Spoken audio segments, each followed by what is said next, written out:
Chapter 4. Natalia was on the couch quietly watching television while her mother cooked breakfast nearby when it happened. One moment, her 2-year-old mind was struggling to process the images on the screen. The next, the Saturday night traffic of the 405 freeway in Los Angeles was screaming all around her. Natalia didn't know how to drive. She couldn't even form a coherent sentence. She should have been a 2-year-old staring at a fuzzy television screen in her family's Eastern European farmhouse. Not a woman in her 20s speeding across the highway in a sports car at night in Los Angeles with another woman in the passenger seat. You could say Natalia was smart for her age, which doesn't mean much when you're 2. Had she been allowed to live out her life, she may have done something with it. Maybe not a doctor, but there was potential in that young mind. There really was. Instead, Natalia and the screaming person in the woman's body riding in the car with her died within seconds of everything changing over. The 405 was chaos in those moments. Each speeding car was suddenly occupied by someone who didn't know where they were. Cars veered and slid and spun and flipped and crashed in every way you can imagine, and some you can't. The sound of metal slamming and grinding and crunching and screeching and smashing echoed up and down the highway and out into the night sky as millions of new Angelinos were waking up to their twisted reality. Natalia didn't collide with any other cars. Her hands never even touched the steering wheel.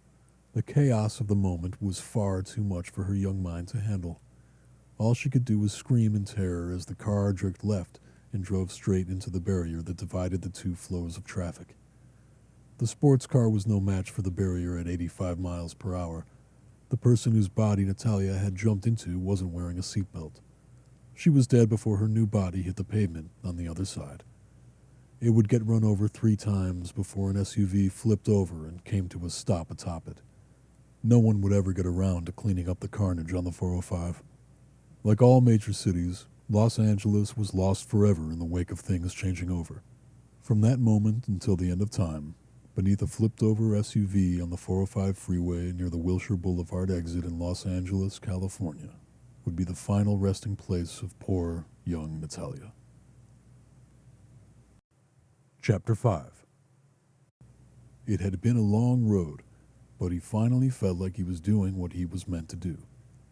In a world where very few of those who were still alive had been lucky enough to be doing what they were meant to do, that alone felt like a win. Yet he also felt as if he was just getting started. It was the perfect location, an old winery in Tuscany that had also served as a resort, a wine resort, nestled high atop a hill and surrounded by walls. Long before being converted into a winery resort, it had been a castle. Once the purveyors of the winery had finished retrofitting it, one could hardly tell it was a castle from the inside. With exception of some strategic signage, the outside was still pure castle. Henry stood atop what had long ago been a guard tower and surveyed the surrounding landscape. He took a deep breath of the cool Tuscan air and thought about the events that had led to this point.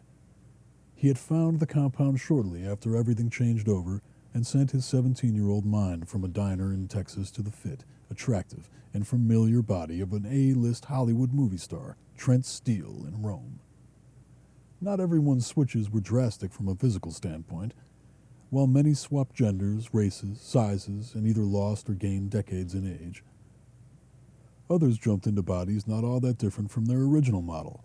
Henry was one of those people. He had been a large, strong, and fit teenage boy, and he became a large, strong, and fit man in his late 20s. Other than aging roughly a decade and being dropped clear on the other side of the world, it wasn't too bad. What would really go down as the most drastic aspect of his new body was whom it had previously belonged to. Once the initial wave of chaos subsided and he escaped Rome, he found himself the subject of stares from just about everyone whose path he crossed. This was courtesy of being the new inhabitant of Trent Steele's body. In the time before everything changed over, Trent Steele's star was as high as one could be, handsome, talented, charismatic, impossibly chiseled physique. He had it all, only 28, and already with a shelf full of awards and the status of being the most desirable man alive. The sky had been the limit before it had fallen. The body of Trent Steele had been sitting across from the body of an international supermodel, Mariposa Valentina, when Henry jumped into it. The couple had been in a very steamy public relationship for months. Even someone like Henry, who had far too much going on in his life to care about celebrity gossip, couldn't avoid all the Trent Valentina talk. Having one of the most beautiful faces in the world staring back at him was one hell of an introduction to the new world. They were across from each other at a posh restaurant inside a luxury hotel. A delicious breakfast spread between them that Henry wouldn't get a chance to eat. He was frozen. Moments earlier, he had been at work serving the only 2 active tables at Chet's Cafe, a 24-hour diner back in his hometown of Amarillo, Texas, the polar opposite of where Trent and Valentino were enjoying breakfast. Henry had been looking over a tray of hamburgers at the drunk 20-somethings he was serving. A blink later, and he's looking at Mariposa freaking Valentina. He hadn't even realized that he was in Trent Steele's body yet. Before he could say a word or even catch his breath, chaos was erupting all around them. The person in Mariposa Valentina's body said some things in a language he didn't understand. "What?" was all Henry could muster. Then she was gone, off into the crowd, never to be seen by him again. With her out of the picture, he was finally able to take stock of his new reality. It was one of pure madness. If he didn't do something soon, he wouldn't last long. He had no choice but to fight his way out of the hotel, then the city. It was a fast-moving, bloody affair that he chose never to speak of in the years that followed. He grabbed a hold of whatever he could to use as a weapon, from knives to screwdrivers, and even a set of keys, and fought like hell. He had been a fighter all his life. His upbringing saw to that. But this wasn't the same as being raised by a drug-addicted single mother. This was all-out war. Lucky for him, everyone else was as confused as he was. Some were violent and aggressive. Some were dazed and wandered aimlessly. Some panicked. He kept his cool, staying low and avoiding crowds, pressing up against a wall so he didn't have to monitor 360 degrees for threats, moving slow when necessary, fast when possible, violently fending off multiple attackers along the way. He hadn't bothered to keep track of how many. Whether they lived or not, he wasn't sure. Eventually, he was outside the city. Not long after escaping the second fall of Rome, Henry found himself with a group of 18 other English speakers looking for some place safe to hole up. That was when he learned of whose body he was now inhabiting.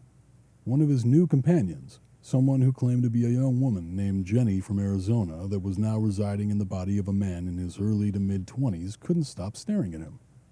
"What?" he finally said. She started laughing. "Wait, you don't, know yet? Do you?" "Know what?" She turned to everyone else in the group. They were all exhausted and still trying to catch their collective breath after having similar experiences as Henry's. Everyone.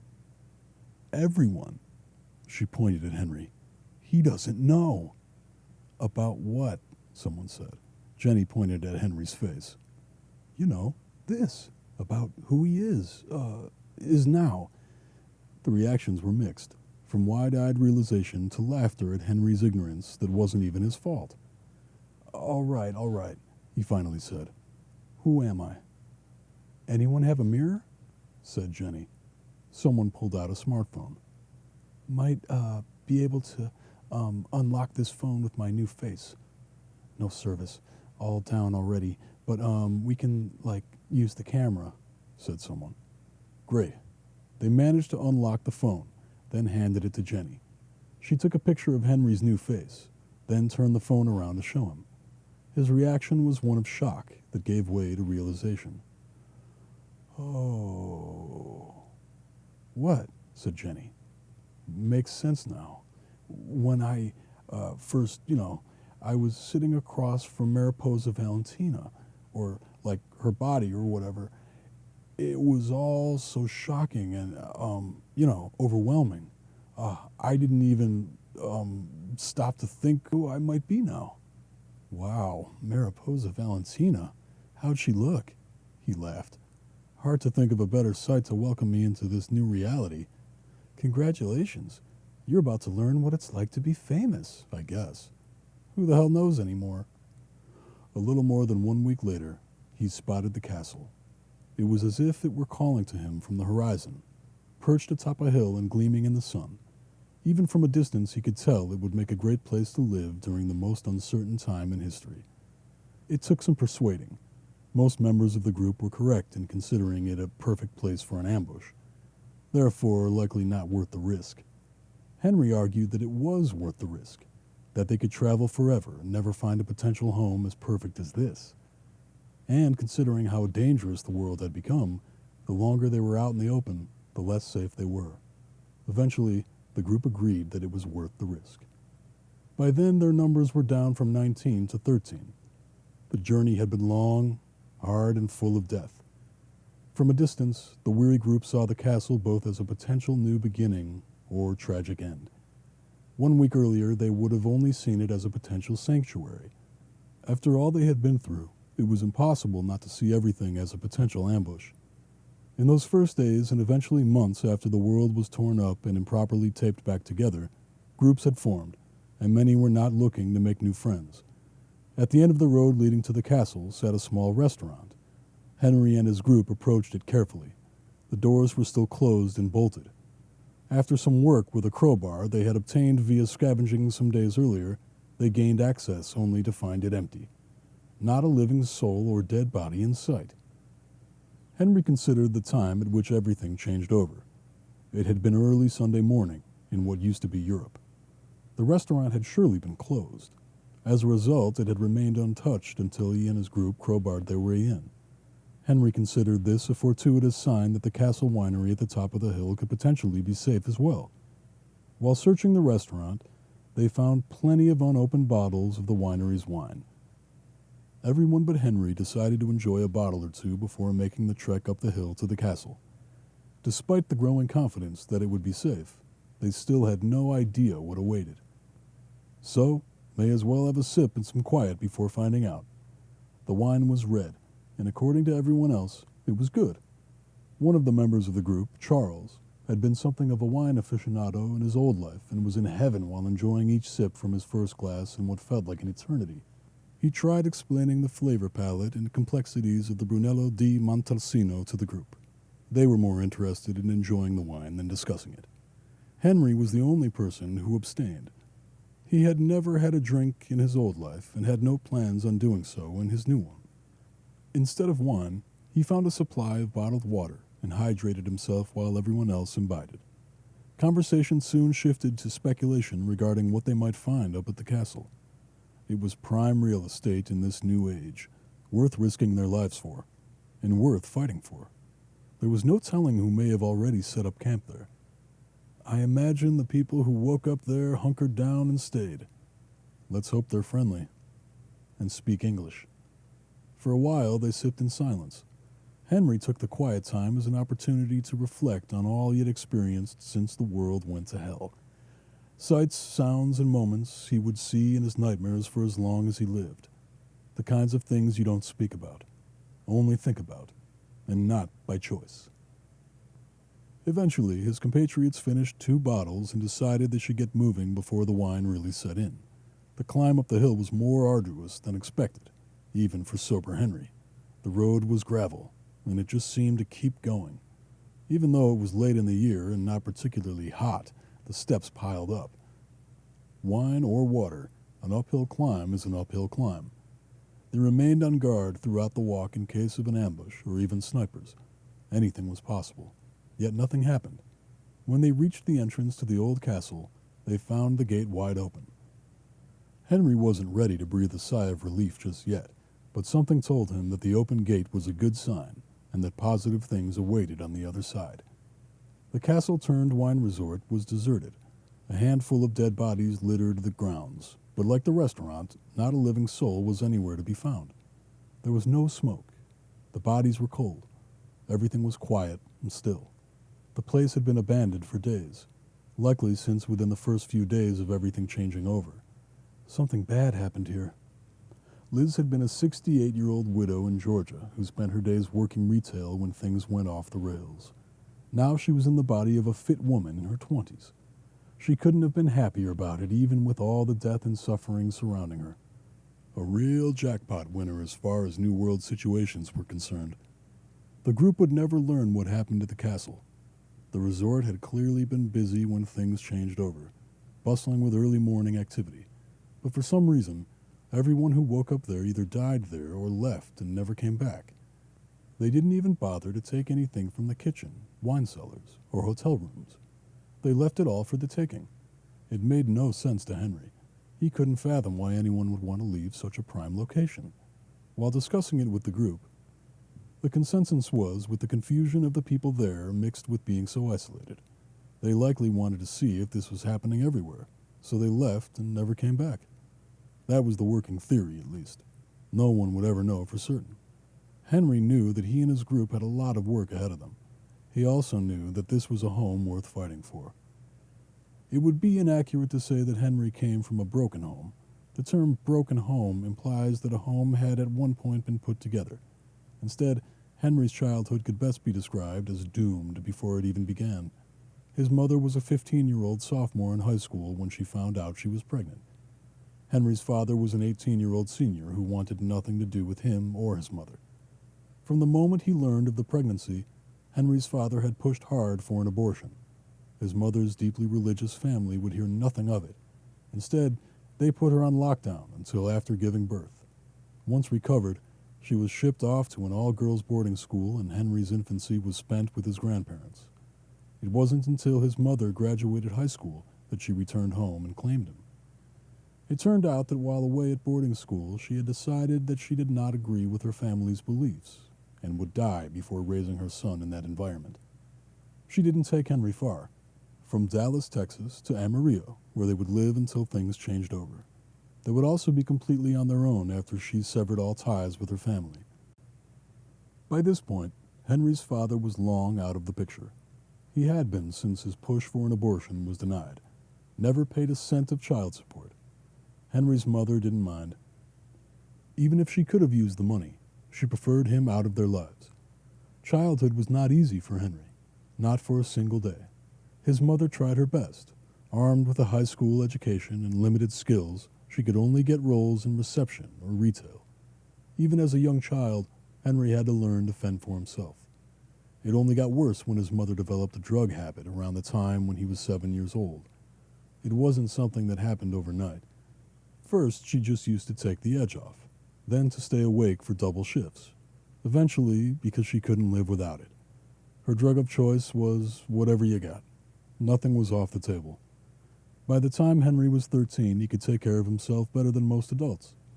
A local restaurant owner named Chet had taken him on as a busboy at the aptly named Chet's Cafe, a 24-hour diner that was around the corner from Henry and his mother's apartment. Chet had known Henry and his mother since shortly after they moved to Amarillo. He had observed their situation and had even considered calling child services, but could never bring himself to.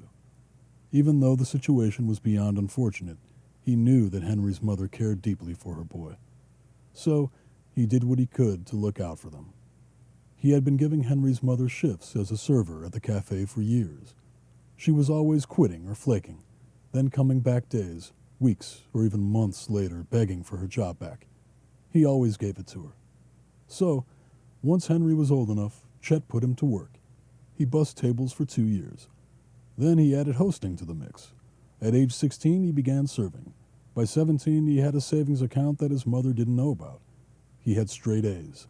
He was a contributor, but not a star, on both his high school basketball and football teams.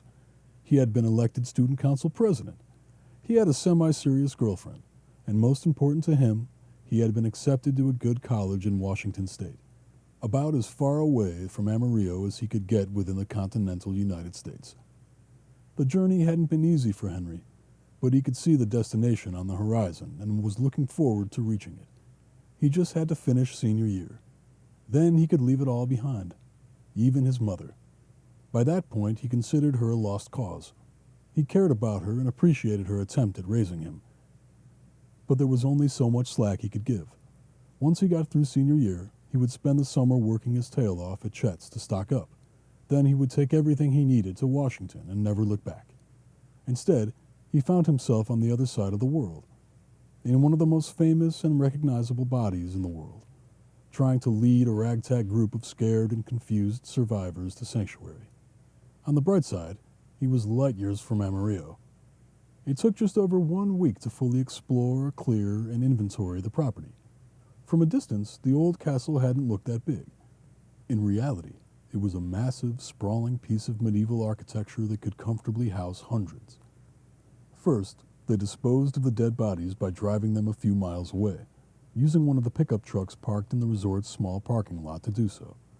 Once a fair distance away, they found an empty field and buried them. They considered burning them, and even voted on the matter. Enough believed that burning bodies was wrong to sway the vote toward burying. This would remain the settlement's policy on disposing of bodies in perpetuity. With the bodies removed, they once again swept the resort, going through every room, nook, and cranny, gathering all clothes and anything useful, bringing it all to the building that had once acted as a lobby. The grounds were very large. The old castle was quite a sight up close. Its high, solid walls enclosed the entire property. At some point, the medieval portcullis gate had been replaced with a modern barred gate that could be manually opened and closed. There was a sprawling courtyard in the center, some of which was open space for parking. Some was for outdoor seating and a pool area. There was also a grassy area full of trees and lovely landscaping, more than enough room to work with. All the vehicles, save for 2 pickup trucks, were driven out about a mile away from the castle. Then their gas tanks were emptied, to create a small stockpile for the remaining trucks. The trucks would be utilized to their fullest for as long as they could before giving out and being left to rot. There were also 2 modern buildings in the courtyard, clearly built within the past 20 or so years by the winery owners. One was near the entrance. This served as a lobby and general gathering place where guests could check in, meet up, and relax with a glass of wine. This was also where Henry and his group brought everything they had gathered. The other newer buildings in the courtyard had been a very fancy restaurant that stored plenty of food and was connected to the greater wine cellar. Since the resort had its own generator, some of the food was still good. Most of the castle itself had been converted into hotel rooms, specifically the wings. The center portion that had once been the Great Hall was semi-preserved in its original state to be used for events, weddings, and the like. What had once been the dungeons had been converted for wine production and storage. These cellars housed thousands of bottles and barrels of wine, enough to last for decades if properly rationed. It was official. The resort was the perfect place to hole up and survive the new world. Leadership came natural to Henry. It may have had something to do with how he had been fending for himself since childhood. It may have also been innate and inevitable regardless of his upbringing. Even so, in the years leading up to everything changing over, he had developed quite the reputation for leadership within his community. First, there was sports. He wasn't a great athlete by a long shot. His speed was average, as was his natural athleticism. But he was good at the intangibles. He could read the field and fight his way through a blocker to make big tackles in football. He could hit an open man as well as an open shot in basketball. He was always willing to out-hustle everyone and sacrifice his body in both. Then there was school. He had been active in student government since junior high, treasurer in 7th grade, president in 8th. Then he was simply on student council his first 3 years of high school before being elected student body president in a landslide for his senior year. On top of a busy schedule marked with sports, student government, and work at Chet's, Henry also managed to get straight A's. He wasn't a genius, but he did have slightly above average intelligence that he maximized. No one was going to outwork him. That was his true gift. Born out of necessity thanks to his upbringing, Henry was a fighter, a grinder. If he wanted something, he knew he couldn't count on anyone else to make it happen. He had to do it himself.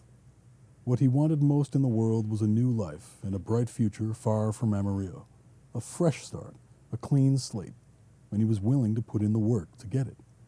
At Chet's, he had been offered a managerial role but declined it since he planned on leaving town after high school. He preferred to wait tables and rack up tips instead.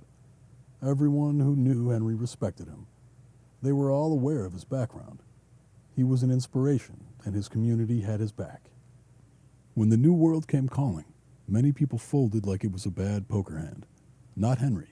For him, it was just another obstacle to overcome.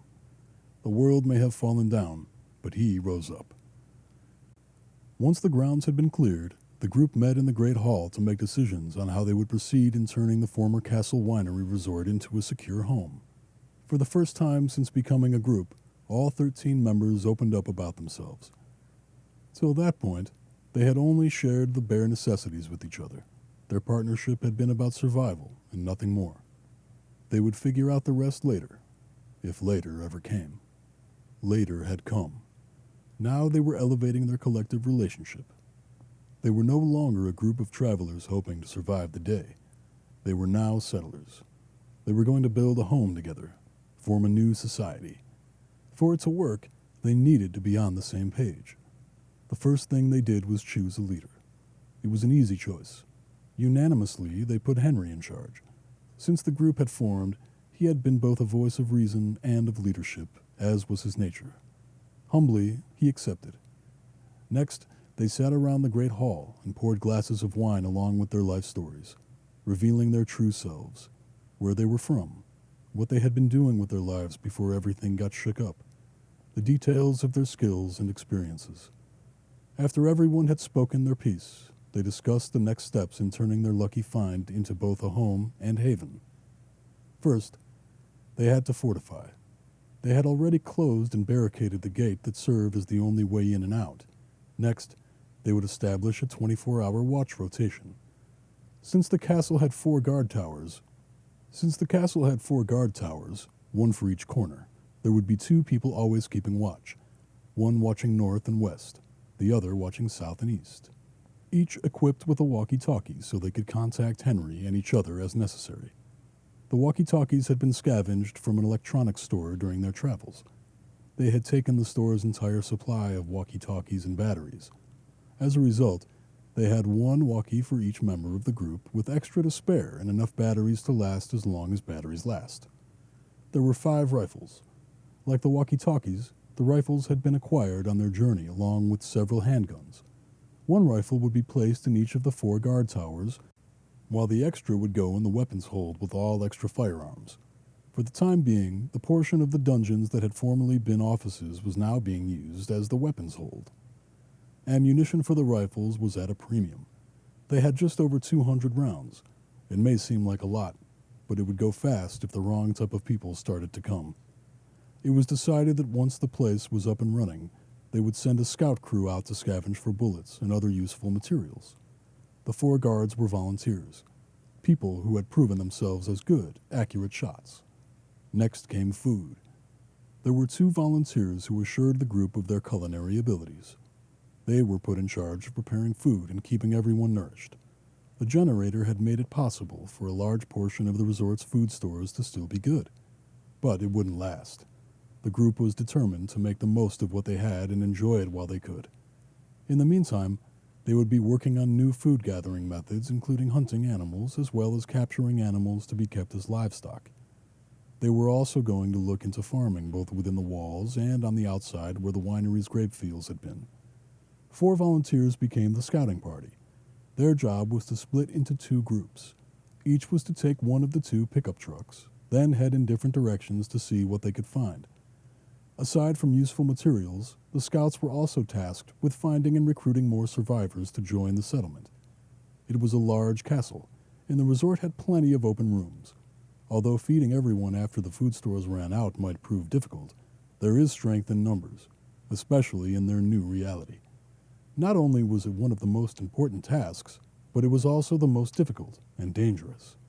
How do you trust strangers met in the wild, especially since there was no way of accurately knowing who they really were on the inside?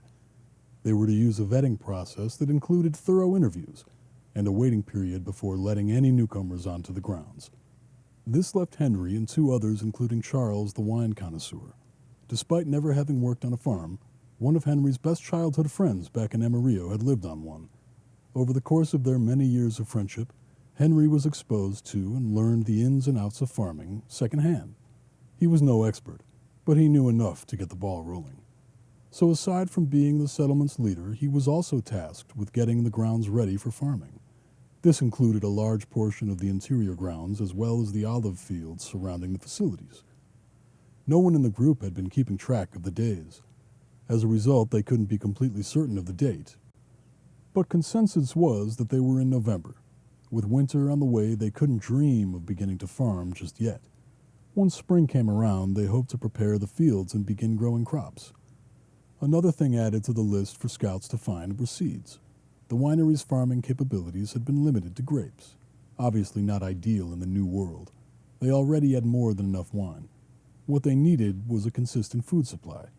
The two remaining members of the group were to stay on the grounds with Henry and essentially help with whatever was needed. Henry wanted Charles, the wine connoisseur, to familiarize himself with the wine supply. Assuming other small civilizations were forming all around them, they would eventually come into contact with some. If their neighbors were peaceful, there could potentially be opportunity for trade. A massive dungeon full of high-quality wine made for a perfect export. Final order of business, naming their settlement. This discussion went on much longer than anyone could have expected. It was less of a discussion and more of a debate. They finally landed on an entirely unoriginal name, but one that fit: Newcastle. After all, they had turned an old castle into a new settlement for the New World. Some of the more creative types had pushed for something more original, but no one could agree on anything. Eventually, Henry had to step in as leader. He had never been much of a creative type and preferred simple and easy. So Newcastle it was. The first 13 left the meeting and returned to the hotel rooms they had each chosen for themselves. As founding members of their new community, they had each helped themselves to a suite. Things were really beginning to happen.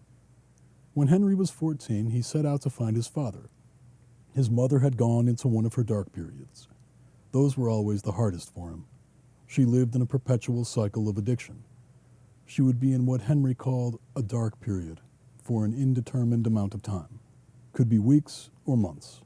Her worst dark period lasted nearly 2 years. Then there would be an incident. An overdose, an arrest, a death. Something to push her towards sobriety. To her credit, she always tried, but it never took. Sooner or later, she would relapse and the cycle would begin anew. By age 14, Henry had given up on the idea of ever being able to count on her. He had never been curious about his father. Everything his mother had told him about the man dissuaded him from digging deeper. It wasn't until his friends started prodding him about the subject, making some very good points. What if he's, not actually that bad?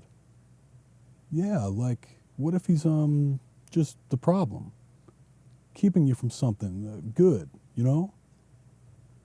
Yeah, bro, can't trust anything she says. Besides, what have you got to lose? Henry didn't have much to go off. He didn't even know the man's name, neither first nor last.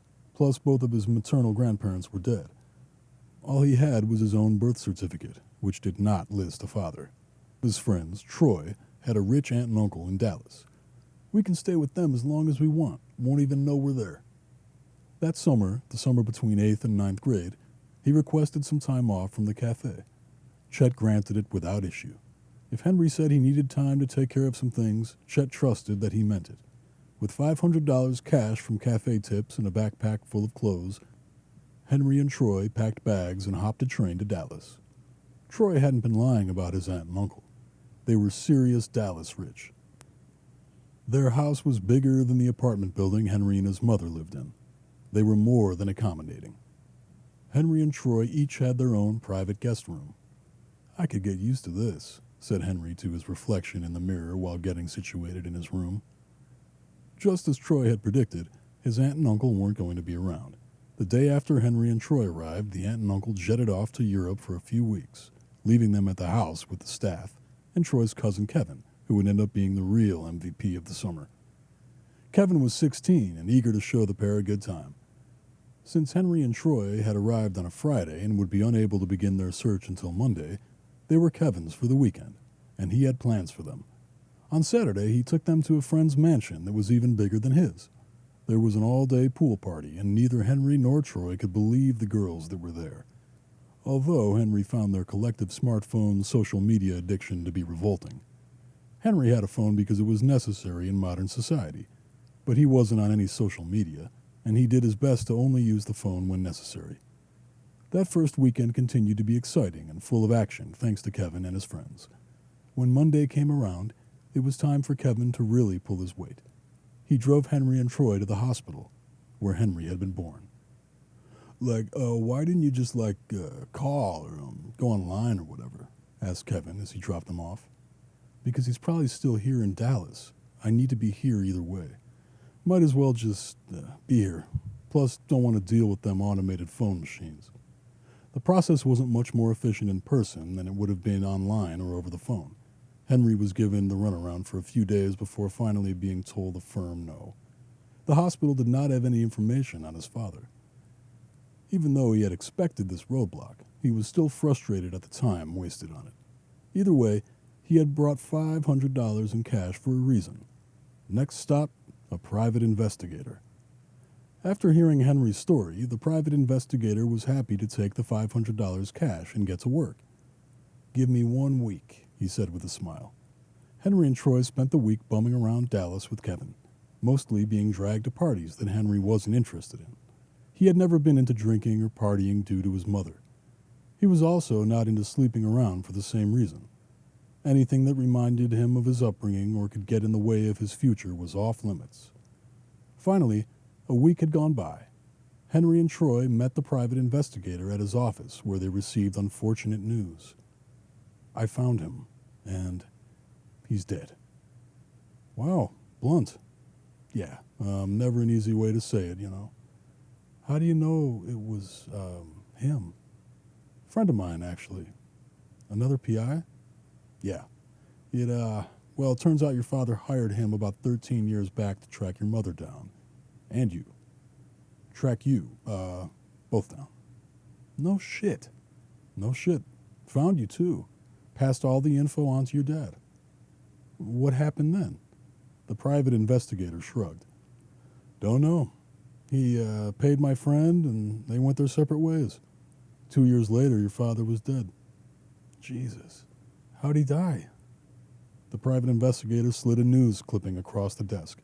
It detailed his father's death. A single-car automobile accident. His father had crashed into a telephone pole going at least 70 miles per hour and not wearing a seatbelt. Dead on impact. A large percentage of alcohol was found in his blood, and there were open containers in the car. "Here's everything else," said the private investigator while handing Henry the envelope. "From my friend's case and mine." "Thank you," said Henry while he and Troy got up to leave. "Hey, kid. Sorry. Tough hand, man." 2 hours later, Henry and Troy were at Henry's father's grave, standing over it. Looking at the headstone, millions of thoughts swirled in Henry's mind. "I wonder why he never showed," said Henry. "Knew where I was. Never came." "You were like one, bro. Maybe he did." Henry hadn't thought of it that way. "Yeah," continued Troy. "Maybe he did. And by the time you would have been old enough to remember him, he was dead." "Yeah." Even though drugs and alcohol had never appealed to Henry because of his mother, he had never truly sworn them off. That changed after learning about his father. That day in Dallas, while standing over the grave of the father he never knew, Henry vowed that he would go onto the grave without ever taking a drink. By the end of winter, Newcastle was beginning to feel like a home. The months had been eventful. Everyone was busy, especially the scouts. New additions to the settlement included 16 new citizens, 5 walk-ups, 11 found by scouts. 6 potential new citizens turned away after failing the vetting process. 32 threats eliminated by lookouts. 2 deaths, both scouts. Contact with one nearby settlement via radio. The radio had been obtained via a scavenging mission. Contact with one nearby settlement via scouts. 56 new firearms of various caliber and style. Thousands of new rounds of ammunition. Many years' supply of bottled water, pharmaceuticals, clothes, cleaning supplies, first aid, canned food, knives, lighters, matches, flammable liquids including gasoline that was mostly siphoned from abandoned cars, sleeping bags, pillows, binoculars and telescopes, books, CB radios, and more walkie-talkies, liquor and beer, cigarettes and cigars, books, seeds, farming supplies, tools, and more. This brought the population of Newcastle to 27, All new citizens had gone through an intense vetting process before being welcomed. The process had been developed by Henry and was further refined with each new arrival. By nature, it was hard for Henry to trust people, to let them in.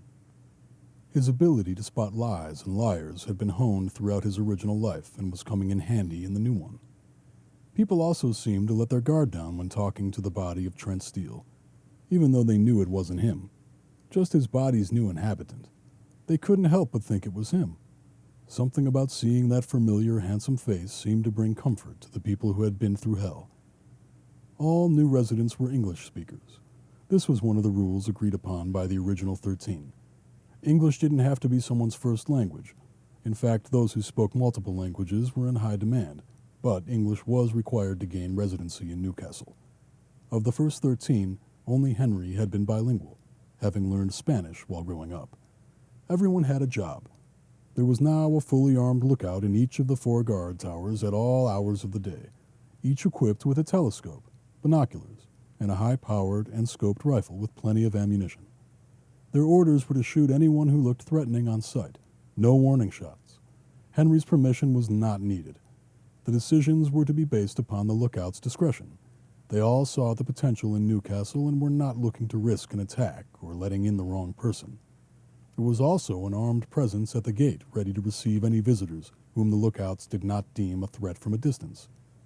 The lookout would radio the gate to let them know that a visitor or visitors were approaching, and the gate crew would prepare a welcoming party to greet and vet the visitors. As previously mentioned, Newcastle had gained 5 of their 16 new citizens via this method. They hoped to gain more. Any sensible person who saw what was being built wanted to be a part of it. An oasis of civilization in a world of chaos. In the coming months, more would be turned away than welcomed. In the old world, Henry hadn't been entirely certain of what he wanted to do with his life, but he knew that he wanted to help people, to make a difference, even if it wasn't on a large scale. If he could devote his life to positively impacting people, he would be happy. His primary focus had been on getting accepted to a good school. Once that was accomplished, he decided that he would major in business and minor in economics. He wanted to learn how the financial system worked, since it had always been such a foreign concept to him. After college, he would spend some years working in this field and building his wealth. Ideally get married and have a kid or 2. During this time, he would also try to find a way to use his education to benefit others. Then, sometime in his 30s or even 40s, he would transition to full-time into helping people. Even though he wasn't fully certain in the specifics of how he wanted to help people, he did know that it would relate to financial literacy. This was something he was deeply fascinated with, since money seemed to be at the root of every problem he ever had. He believed that had his mother not always been buried under a mountain of bills and debt, that she never would have turned to drugs and alcohol. It all began with financial struggle. It would be his mission to help people who were struggling in hopes of preventing others from suffering childhoods like his. All that seemed so far away in the new world. The financial system had collapsed with everything else. Money was now useless paper. Someone's net worth in the old world meant nothing in the new. It was all about what you had to offer: labor, intelligence, muscle, good aim, agricultural knowledge, mechanical skills, engineering, first aid, weapons, hunting, food preparation. The reward for providing what you could wasn't material wealth. It was survival. Helping you and your community make it to the next day and beyond. This was why Newcastle would flourish and become the envy of the territory. They had Henry, the man who had been fighting and scraping and clawing and surviving his whole life. He never knew it until he was in it, but he was born for the new world. Henry decided not to begin farming the land surrounding the castle that first spring. It had long been used to grow olives for the wine and would one day be used to grow different types of food, but at present it was too exposed. There were a few reasons for this. One, food stores were even better stocked than initially estimated. The flow of new food options coming into the settlement never seemed to slow. As a result, there was enough food to last at least 2 years. A benefit of the suddenness of things changing over was that plenty of food had simply been left in its place, waiting for someone to come claim it. 2. Thanks to additions to the population and weaponry, a new committee had been formed, the Hunters. They went out nearly every day seeking animals to kill and bring back as food. They also managed to capture some animals and bring them back to be raised as livestock. A portion of the resort's large courtyard had been converted into pens for these animals. Newcastle now had 9 committees: leadership, planning, culinary, trade, although no trade routes had been established yet, scouting, hunting, security, farming, communication. The heads of each council meet once a week in the newer building that had previously been a restaurant. This became the meeting hall of Newcastle. It was the ideal size and had a perfect, cozy environment. Plus, it was centrally located in the courtyard. Every important meeting would be held there. All these factors had a hand in Henry's decision not to rush into farming the land surrounding Newcastle. There was a lot going on in the early stages of Newcastle. Due to their food stores, hunting and scavenging, farming could wait. Plus, the farmland needed better security. It was currently protected by a barbed wire fence and nothing more. It was a lot of land, and it was too exposed. Henry felt they needed more people and more weapons to fully protect both the crops and those who would be working in the fields. He chose to spend the first year preparing the soil and fortifying the land with plans on planting seeds in the second year, or potentially the third year. None of the committee heads voted against him. At the time everything changed over, Henry's mother had been going through one of her rare light periods. She had been clean and sober for just over 5 months and seemed more committed than ever. She claimed Henry as the inspiration. Seeing him step up and be the man he was growing into had made her realize that she didn't want to miss out on the man he would become. Her love for Henry and desire to see him grow up was only part of the equation. She also had a new boyfriend, a fellow addict who was helping to keep her on the straight and narrow. To be fair, they were keeping each other in check, holding each other accountable. They had met in the program and had developed their own 2-person support system. It seemed to be working. Henry was always on his guard, though. He had seen the cycle play out too many times. He always kept his mother at arm's length, but never out of reach. He was there for her and supportive of her, even though she had rarely been either of those things for him. He was also a realist. He knew that all it would take was one inciting incident to send her back into a dark period. He wasn't going to be the cause of that incident, but he also knew he couldn't do anything to stop it. Be there for her while also keeping your guard up. That was his mental state. Plus, he was a senior in high school with plans and hopes for the future. That was his focus. Some might have considered him selfish for committing all his energy to himself. Those people had never seen what went on behind closed doors when his mother was in a dark period. She was horribly abusive to Henry, and had been throughout his life. Not physically, emotionally. When she was going bad, she let him know that she blamed him for all her problems. He had grown up consistently being told that she wished he had listened to his father and gotten an abortion. She wished he had never been born. Then she would go into a light period and either forget all she had said or apologize for it. She would try to play the perfect, loving mother. It gave Henry emotional whiplash. With every new wave of the cycle, the wall he was building between them grew stronger. So, as much as he appreciated her saying she was proud of the man he was becoming and wanted to be there for him, he knew deep down that she was full of it. In the early days of Newcastle, Henry spent every night before bed alone on the balcony of his suite. He'd stare out at the Tuscan horizon and the starlit sky and think about his old life, primarily how it might have played out had things not changed over. During that first New World summer, he'd think about how he should have been graduating high school and preparing for college. A few months later, he thought about how he should be at his new school beginning his collegiate career. Eventually, his New World life would become his life. Most thoughts of how things may have played out in the old world would fade away. One that remained throughout was of his mother. He could never stop wondering what became of her after things changed over.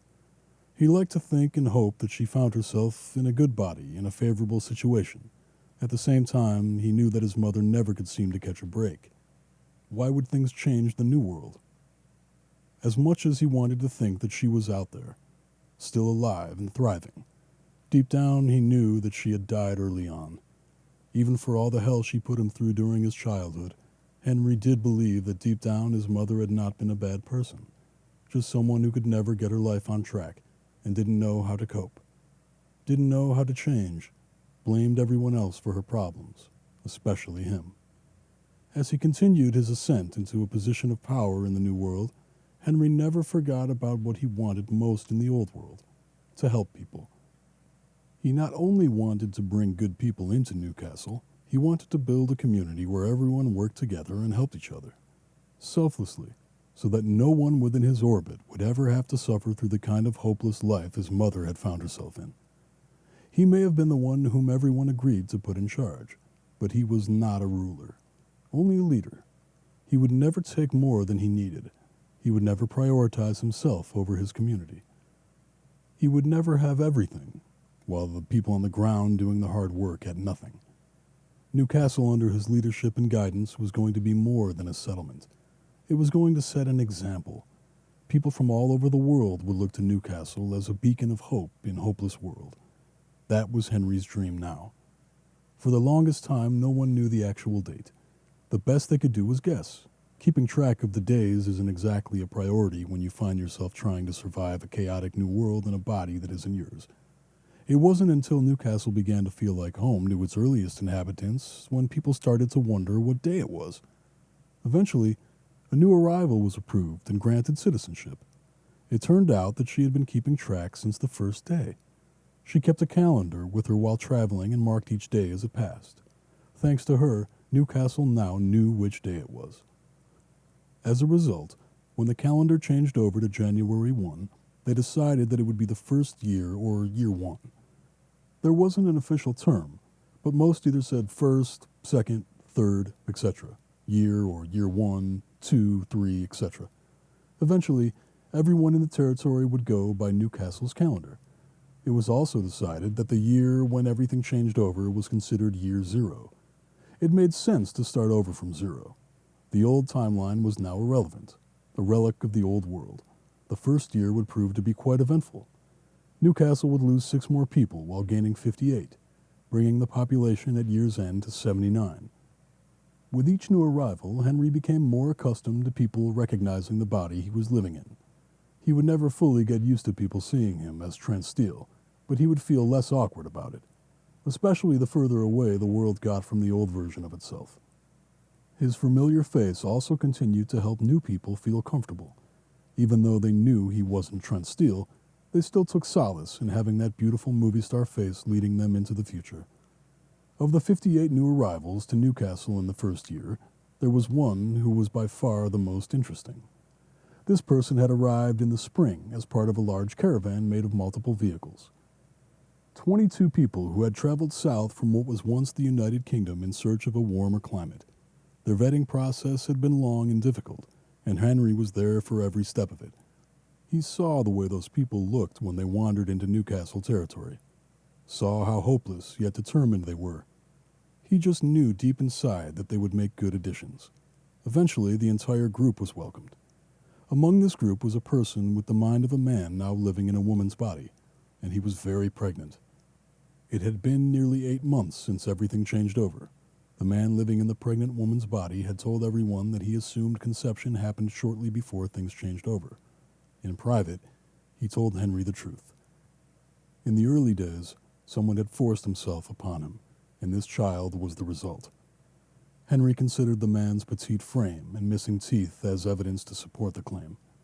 The child, a boy, would be the first pure-born to be born in Newcastle. Fortunately, one member of the group the child's parent had arrived with was a doctor and handled the delivery. This person would also go on to be Newcastle's head physician for many years.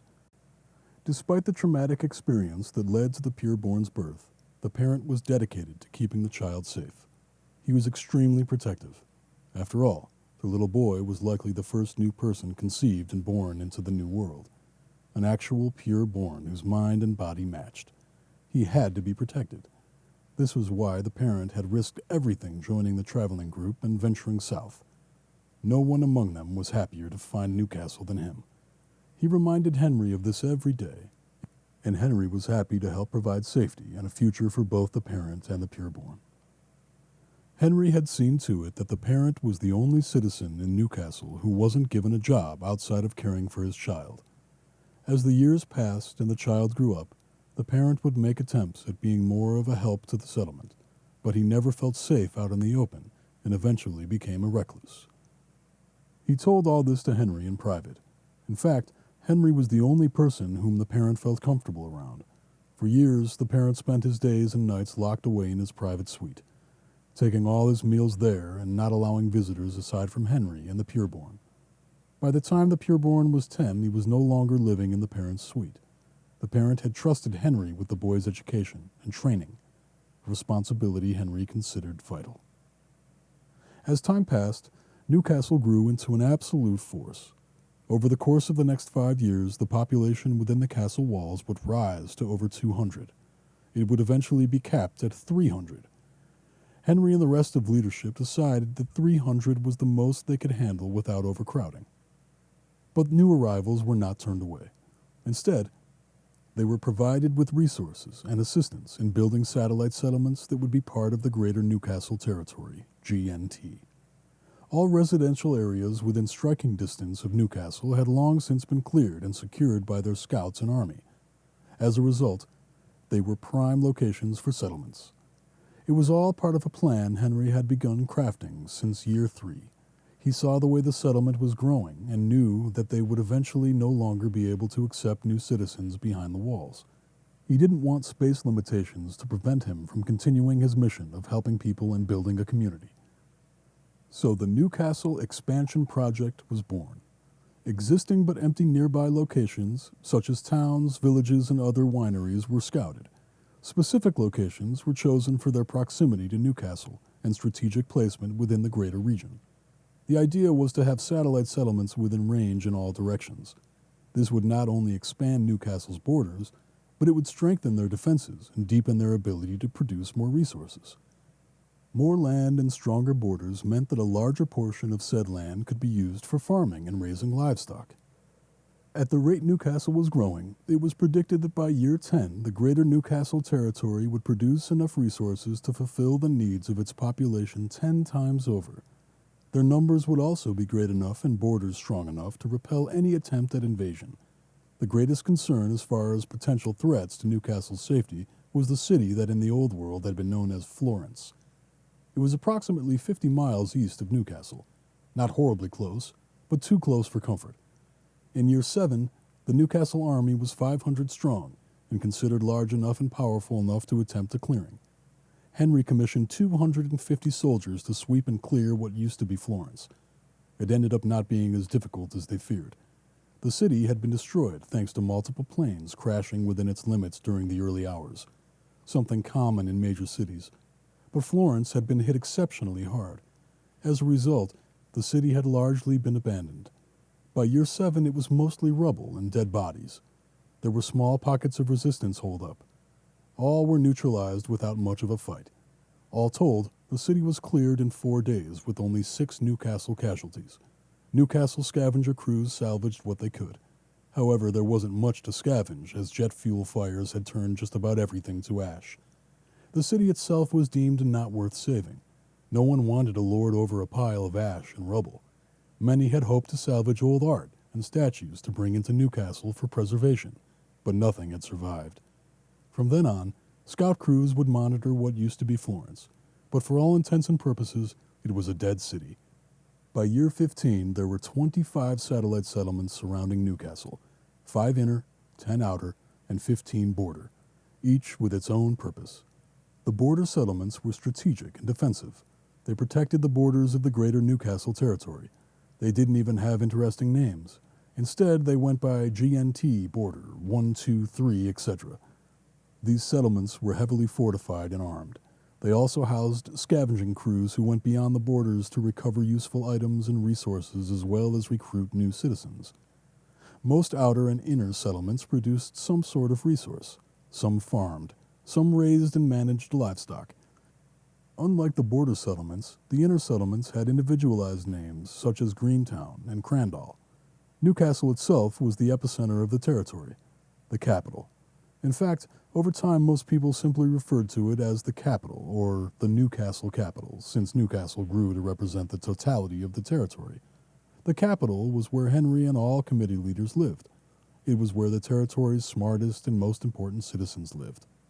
Despite being self-sufficient, The greater Newcastle territory would also be a hub for trade, as other large settlements formed all around the GNT and what used to be Europe. Alliances and trade routes were formed. Newcastle was a proponent of peace. Therefore, they not only actively participated in trade and diplomacy with other settlements and territories, they allowed free travel through their territories so long as travelers first checked in with the border settlement. Whether it was trade routes, alliances, or forming new satellite settlements, Henry had been on the front lines of it all. He personally ventured beyond the borders to meet and negotiate with leaders of the other settlements, brokering mutually beneficial peace deals that would assure safety and prosperity for all. It was during those times when he was most thankful for Trent Steele's body and face. As had been the case since day one, even though people knew it wasn't the real Trent Steele, seeing his face always helped to disarm them. It was simply easier for people to deal with a familiar face. The old restaurant at the foot of the road leading to Newcastle, where the original 13 founders had once sipped wine and water ahead of that first climb, was restored and reopened. As the GNT grew, the inn served as an outpost where travelers could stop for a meal, a drink, and a rest before heading back on their way. It was also one of several locations where members of Newcastle's various committees occasionally took meetings with comparable emissaries from other settlements. The Newcastle capital itself was off limits to all non-GNT residents. Only the most important diplomats were granted access, and this was extremely rare. Meetings were mostly held at the inn. Then visiting diplomats stayed at the nearest satellite settlement, Guidance. Sometimes meetings were also held in Guidance. The inn was well fortified by a rotating crew of 50 members of the Newcastle Army.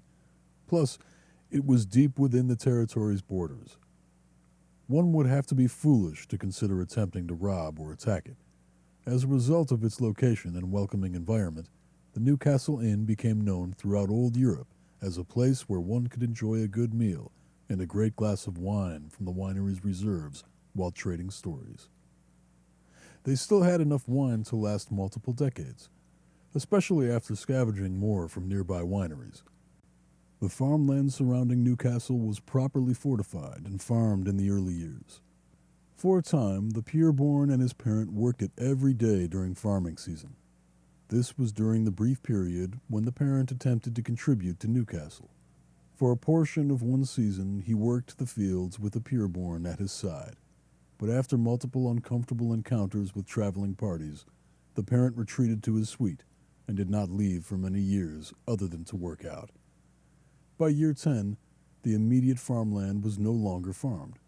Instead, Newcastle and the GNT relied on both inner and outer settlements for all its farming needs. Henry also took the pureborn under his wing. The boy had a teacher for scholastic knowledge. Henry's focus was on teaching him about the world and survival skills, how to be a leader, the importance of looking out for others, being supportive, not selfish. All the qualities that had spurred Henry into building the most powerful and influential territory in the region.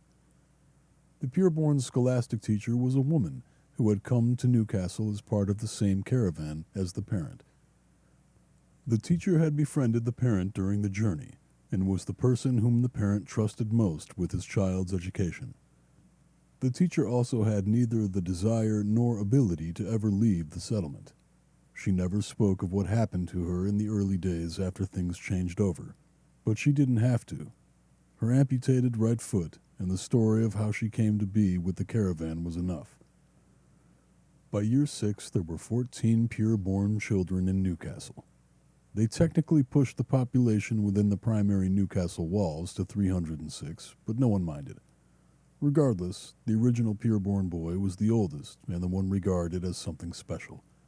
The other children were all much younger. They would first eventually be trained and educated like him, but for the first few years, it was only him. There came to be a time when Henry never thought about his old life or old body anymore. He never thought about the old world or what might have been if things had never changed over.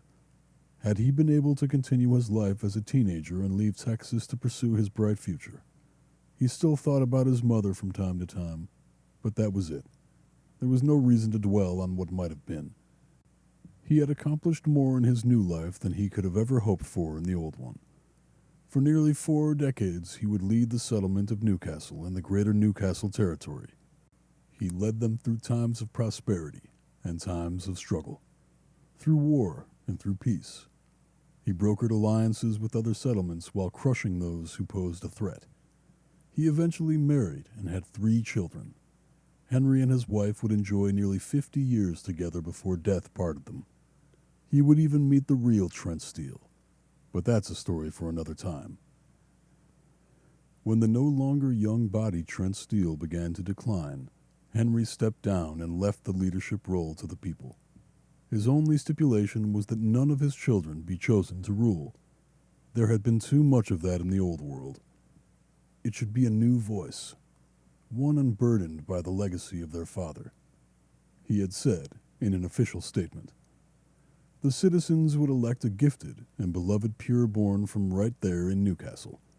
Henry gave his full support. He had once hoped that the original pureborn would someday take over. It would have been fitting for the likely first pureborn child of the New World to ascend to the leadership role of the territory of his birth. But he was long gone by then, off to pursue his own destiny. Henry's favorite thing to do in retirement was to sit atop the castle's roof between the guard towers and enjoy the view without any stress.